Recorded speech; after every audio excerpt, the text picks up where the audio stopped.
ಮನೆ ದೇವರ ಗುಡಿ ಇದ್ದಂಗೆ ಹನುಮಂತು. ನಮಸ್ಕಾರ, ಬಿಎನ್ ಟಿವಿ ಕನ್ನಡಗೆ ಸ್ವಾಗತ.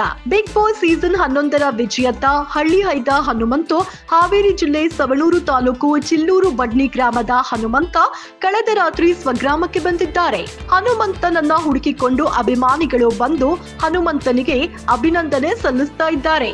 ಬಿಗ್ ಬಾಸ್ ಮನೆಯಲ್ಲಿದ್ದಾಗ ಊರು ಸ್ನೇಹಿತರನ್ನ ಮಿಸ್ ಮಾಡ್ಕೊಳ್ತಾ ಇದ್ದ ಹನುಮಂತುಗೆ ಈಗ ಬಿಗ್ ಬಾಸ್ ಮನೆ ಮಿಸ್ ಆಗ್ತಾ ಇದೆ ಅಂತ ತಿಳಿಸಿದ್ರು. ಬಿಗ್ ಬಾಸ್ ಗೆಲ್ಲುವ ವಿಶ್ವಾಸವಿರಲಿಲ್ಲ. ಇದು ನನ್ನ ಒಬ್ಬನ ಗೆಲುವಲ್ಲ, ಇದು ಕರುನಾಡಿನ ಗೆಲುವು ಎಂದು ಹನುಮಂತು ತಿಳಿಸಿದ್ರು. ನನ್ನ ಜೊತೆ ಘಟಾನುಘಟಿ ಸ್ಪರ್ಧಿಗಳಿದ್ರು, ಆದ್ರೂ ಸಹ ನನಗೆ ಬಿಗ್ ಬಾಸ್ ಕಿರೀಟ ಒಲಿದು ಬಂದಿದೆ.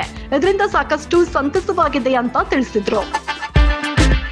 ನನ್ನೂರಿನ ಸಂತ ಶಿಶುನಾಳ ಶರೀಫರು ನನ್ನ ಹಿಂದಿನ ಶಕ್ತಿ. ಅವರ ಆಶೀರ್ವಾದದಿಂದ ನಾನು ಗೆದ್ದು ಬಂದಿದ್ದೇನೆ. ಬಿಗ್ ಬಾಸ್ ಸೇರಿದಂತೆ ರಿಯಾಲಿಟಿ ಶೋ ಪಾಲ್ಗೊಳ್ಳುವಿಕೆ, ವಿಜೇತರಾದ ಮೇಲೆ ಮಾಧ್ಯಮಗಳ ಕಾಟವನ್ನ ನೋಡಿದ್ರೆ ನಾನು ಕುರಿ ಆಯಿಸ್ಕೊಂಡಿರುವ ವೇಳೆ ಇದ್ದ ಸಂಭ್ರಮವೇ ಹೆಚ್ಚು ಅಂತ ಹನುಮಂತು ತಿಳಿಸಿದ್ರು. ಇದೇ ವೇಳೆ ಮದುವೆಯಾಗುವ ವಿಷಯದ ಬಗ್ಗೆ ಮಾತನಾಡಿದ ಹನುಮಂತು, ಎಲ್ಲರಿಗೂ ತಿಳಿಸಿನೇ ಶಾಸ್ತ್ರೋಕ್ತವಾಗಿ ಮದುವೆ ಆಗ್ತೀನಿ ಅಂತ ಹೇಳಿದ್ದಾರೆ. ಸವಣೂರು ಪಟ್ಟಣದಲ್ಲಿ ಹನುಮಂತನನ್ನ ತೆರೆದ ವಾಹನದ ಮೂಲಕ ಮೆರವಣಿಗೆ ಮಾಡಲಾಗ್ತಾ ಇದೆ. ಸವಣೂರು ನಗರದ ಬ್ರಹ್ಮಲಿಂಗೇಶ್ವರ ದೇವಸ್ಥಾನದಿಂದ ಆರಂಭವಾಗುವ ಮೆರವಣಿಗೆ ಹನುಮಂತನ ಮನೆ ಇರುವ ಚಿಲ್ಲೂರು ಬಡ್ನಿವರೆಗೂ ಸಾಗಲಿದೆ. ಮೆರವಣಿಗೆಯಲ್ಲಿ ಸಾವಿರಾರು ಅಭಿಮಾನಿಗಳು ಆಗಮಿಸಿದ್ದು ಪುಷ್ಪಾರ್ಪಣೆಯನ್ನ ಮಾಡಿದ್ದಾರೆ. ನೋಡ್ತಾ ಇರಿ ಬಿಎನ್ ಟಿವಿ ಕನ್ನಡ, ಇದು ನಿಮ್ಮ ಧ್ವನಿ. ಲೈಕ್ ಮಾಡಿ, ಶೇರ್ ಮಾಡಿ, ಸಬ್ಸ್ಕ್ರೈಬ್ ಮಾಡಿ.